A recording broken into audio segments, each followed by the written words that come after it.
Uma das questões mais interessantes em relação à nossa interação com a Lua é: por que nunca voltamos lá depois de as missões Apollo? E o que é ainda mais curioso é que, embora a União Soviética, na época, estivesse se tornado bastante capaz de enviar seus astronautas para a Lua, isso parece nunca ter sido feito. Será que havia ações de governos associados com a Lua?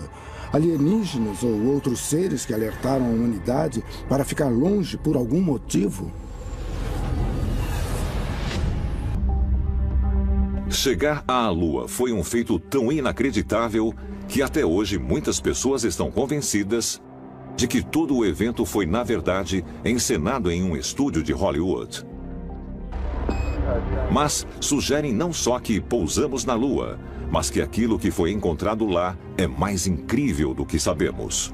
Durante a missão lunar Apollo, em 1969, depois do pouso, houve uma falha de 2 minutos que foi muito estranha nas transmissões de rádio.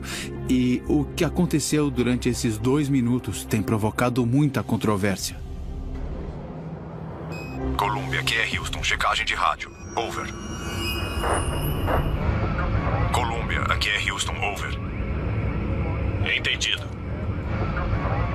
Segundo o cientista e pesquisador da NASA, Otto Binder, vários radioamadores conseguiram interceptar comunicações secretas com o controle da missão que não foram tornadas públicas. Os astronautas aparentemente disseram ter visto objetos extraterrestres na Lua, inclusive discos voadores parados ao longo da borda de uma cratera bem à vista. Bom, a verdade é que cada um dos astronautas tinha um canal médico separado. Esse canal não era público e podia ter sido facilmente usado para comunicar informações que não deveriam ser ouvidas nas transmissões gerais públicas. O que é muito interessante nessa história, porém, é o fato de que 30 minutos depois do pouso na Lua, a história estava circulando pela NASA. Ei, você ouviu? Eles viram uma coisa na borda de uma cratera. Todos estavam agitados. Eles não sabiam o que fazer. Eles não sabiam se deviam sair. É interessante assistir as imagens de quando eles voltaram da Lua. Eles não estão sentados lá, pulando e se agitando de alegria, dizendo: eu tive a experiência mais incrível da minha vida, eu estive na Lua. Eles não estão dizendo isso. Eles parecem muito solenes, muito deprimidos, estão quase olhando para baixo. Parece que vão vomitar, eles parecem perturbados. Será que viram alguma coisa lá que não puderam contar ao público por causa das implicações? Acredito que aquilo que esse país decidiu fazer era algo que ia ser feito mais cedo ou mais tarde. Descobrimos pela primeira vez que o homem tem a flexibilidade ou a opção de caminhar aqui neste planeta ou em algum outro. Isso é o início de uma nova era. Depois da Apollo 11, a NASA enviou mais 6 missões tripuladas até a Lua, terminando com a Apollo 17 em 1972. A Lua seduz a imaginação dos homens desde o início da civilização. Ela tem 1/4 do tamanho da Terra e é, de longe, o corpo celestial dominante nos céus noturnos. Ela leva cerca de 30 dias para dar a volta à Terra. A Lua brilha, mas não por causa de alguma propriedade da própria Lua. Ela reflete os raios do Sol e isso a faz brilhar. O motivo de a Lua ter fases é que a Terra bloqueia a luz do Sol conforme a Lua se move ao redor da Terra. Então, gradualmente, ela recebe cada vez um pouco mais dos raios do Sol. A Lua tem muita importância. Ela causa as marés que ajudaram na transição da vida do oceano para a terra firme. Ela também estabiliza a inclinação da Terra em relação à sua órbita. Sem a Lua, as influências gravitacionais poderiam fazer os polos dos planetas oscilarem de um lado para o outro, como um marinheiro bêbado. A Terra teria sido um lugar muito mais caótico para que a vida, em especial para que a vida avançada se desenvolvesse se não fosse pela Lua. Embora a Lua seja muito importante para o surgimento da vida na Terra, esse corpo celestial é inabitável. Não há oxigênio respirável. E as temperaturas na superfície chegam a extremos que vão desde 120 graus, quando voltada para o Sol, até 158 graus negativos na sombra. É um ambiente muito sério porque não tem oxigênio. Então os astronautas que estavam na Lua tinham de estar completamente selados. A gravidade da superfície, que é o que realmente conta se você for até lá, é de 1/6 da gravidade da Terra. E é por isso que quando se vê aquelas imagens granuladas dos primeiros astronautas, eles parecem estar pulando e a Lua não tem nenhuma atmosfera. Os astronautas, quando chegaram à Lua, de repente puderam olhar para o mundo em que cresceram, a Terra, de um lugar diferente. Eles puderam ver toda a humanidade em sua pequeneza no universo. E isso teve mesmo um efeito muito profundo nos astronautas. É possível que os astronautas norte-americanos não estivessem sozinhos na Lua? Foi por isso que nunca voltamos depois da Apollo 17? Os seres humanos são fascinados pela Lua desde o surgimento do homem. E embora muitas teorias tenham sido propostas, os cientistas não podem dizer com certeza absoluta como esse objeto celestial se formou. Há algumas pessoas que pensam que, com o incidente em Roswell, o governo americano estabeleceu comunicação com seres extraterrestres. Há alguns que pensam que só estabelecemos tal contato após as missões Apollo. E há outras pessoas que pensam que não temos nenhum contato direto com espécies extraterrestres. Minha crença pessoal é de que em algum ponto do caminho a NASA teve uma linha direta com os ETs. Mas se a NASA possuía evidências de vida extraterrestres, o que ela está escondendo? Parece que tem um objeto bem na sua frente, Mark. Pode dar uma olhada lá? Parece que está na direção de 10, 11 horas.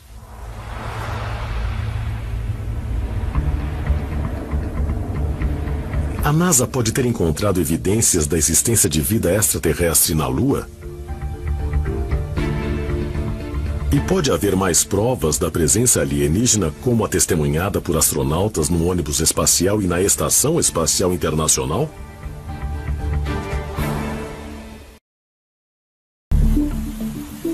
29 de julho de 1958. Em reação ao lançamento bem-sucedido do satélite espacial soviético Sputnik, o presidente Dwight Eisenhower assina a Lei Nacional de Espaço e Aeronáutica, fundando oficialmente a NASA. A NASA foi formada em 1958, parcialmente a partir de uma agência já existente no governo chamada de NACA, que lidava com aeronáutica, e depois com o início do programa espacial que se desenvolvia no Exército e na Força Aérea. A NASA foi fundada para levar os Estados Unidos ao espaço e para ser um concorrente na nova direção que a humanidade seguia, explorando o espaço e o sistema solar.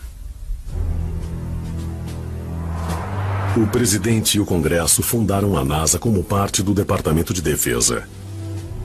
O motivo oficial era evitar que os soviéticos roubassem tecnologia americana.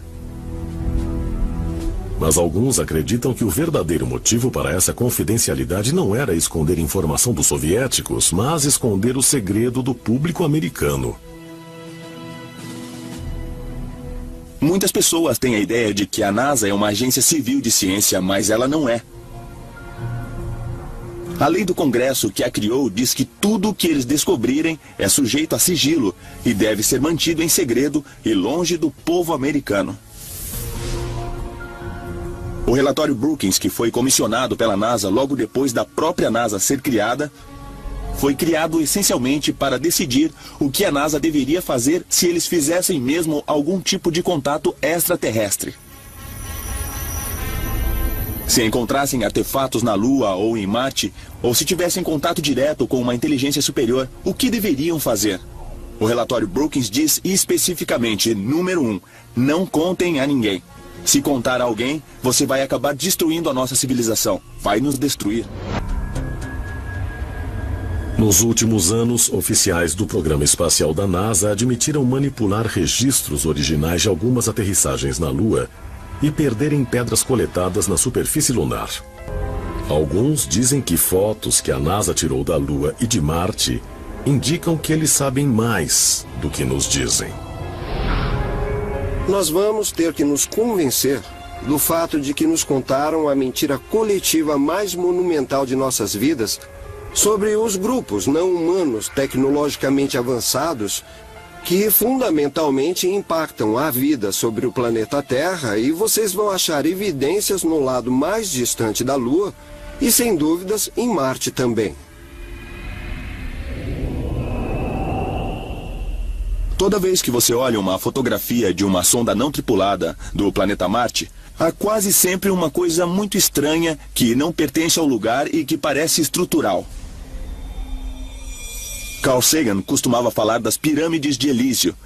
Mas o que esses homens fizeram longe das câmeras?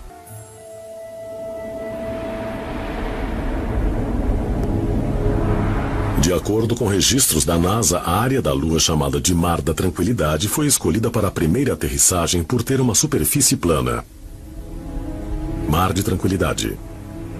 Mas alguns pesquisadores dizem que esse local foi escolhido porque naquela data as coordenadas se alinhavam diretamente sob o cinturão de Orion. Eles escolheram os locais de aterrissagem primeiramente, escolhendo uma data específica, uma latitude e uma longitude específica e uma hora específica também. Depois você tinha que voltar a partir daquela posição para criar o que chamam de janela de lançamento. Para os antigos egípcios, aquela constelação era uma corporificação do grande deus Osíris. Sirius era a representação de sua esposa, de sua irmã e de sua consorte Ísis. Juntos, aqueles dois essencialmente comandavam os céus. E a vida do povo egípcio era ditada pela rotação, pelo movimento e pela localização daqueles dois objetos celestiais nos céus.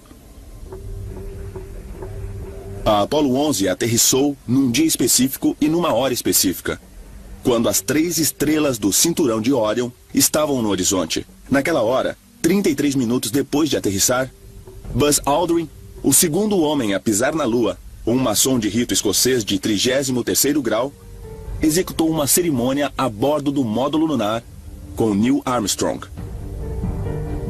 O que eles fizeram foi versar vinho em cálices, partir um pão e fazer essencialmente o que chamamos de cerimônia de comunhão. O interessante da cerimônia de comunhão é que, apesar de ser católica, ela tem origens num ritual mais profundo e mais antigo, que era uma oferenda ao deus Osíris. Então eles fazem essencialmente uma oferenda a Osíris. Eu acho que é por isso que eles aterrissaram naquela data e horário. Certos rituais têm que ser realizados em certos momentos em que essa conexão com a inteligência não humana pode acontecer.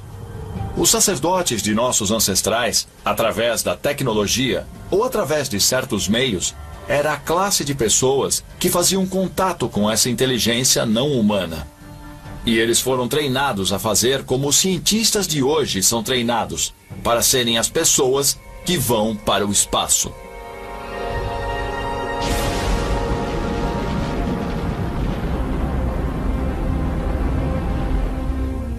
Foram deixados na Lua instrumentos científicos, uma bandeira americana e uma pequena placa comemorativa da missão Apollo 11.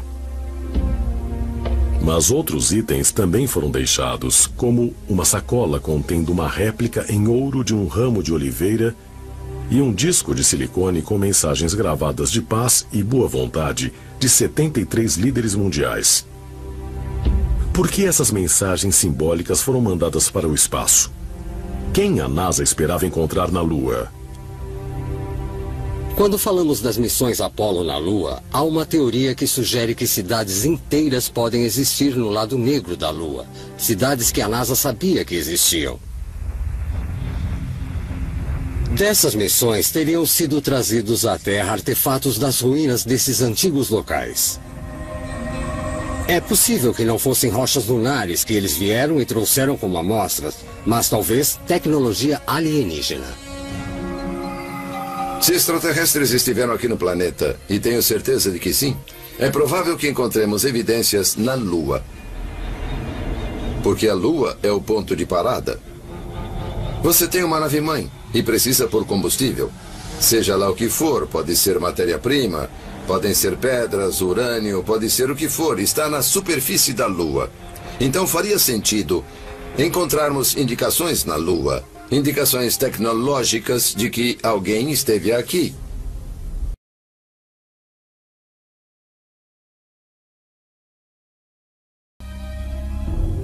Vemos essa prática de passar conhecimento através de uma sociedade secreta desde a época dos tempos dos Illuminati,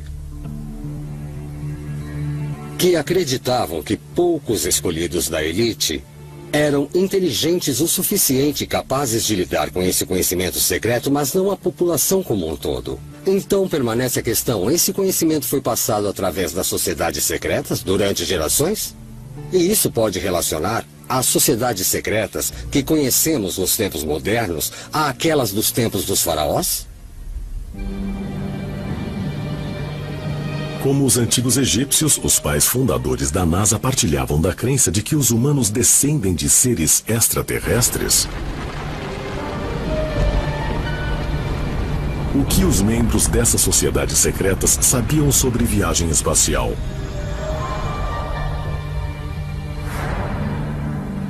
E como os antigos influenciaram seu trabalho? Aqueles que suspeitam que os oficiais da NASA operavam uma missão secreta apontam para o uso repetido do número 33. Um número simbólico extremamente importante em sociedades secretas. Se você observar a primeira pista de aterrissagem em Cabo Canaveral, onde aterrissavam aeronaves e um dia chegaria o ônibus espacial, essa pista era de número 33. Se você observar a plataforma de lançamento em White Sands, no Novo México, a única plataforma de lá é a de número 33. Então, esse número parece estar envolvido diretamente com a NASA várias e várias vezes, e o fato de ser conectado à maçonaria faz você pensar se não há talvez outro simbolismo mais profundo nisso tudo. Aqui é Houston. Vocês vão aterrissar. Câmbio 213 metros, 21 em 33 graus.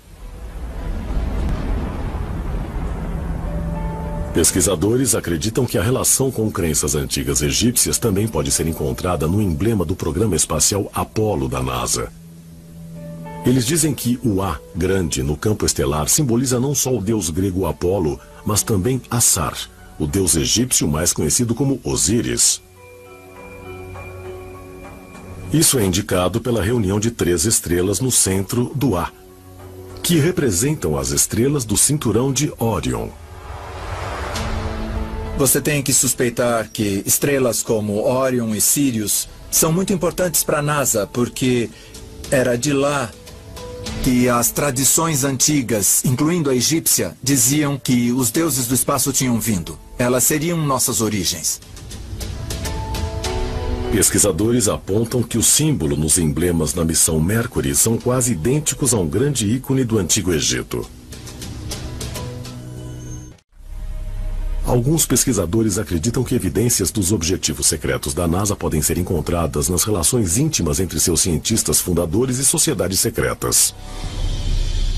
Essas sociedades secretas foram formadas em torno de uma crença de que eles descendiam diretamente daqueles grandes deuses do Antigo Egito, Ísis, Osíris e Horus. Eles consideravam esses deuses a verdadeira origem de sua linhagem e também que os próprios deuses vinham do espaço. No topo estavam os maçons. James Webb, que era diretor da NASA.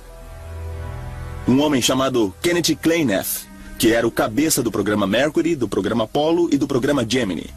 Ele era um maçom de rito escocês de 33º grau. Abaixo deles havia a Ordem Hermética da Aurora Dourada, ou os seguidores de Aleister Crowley.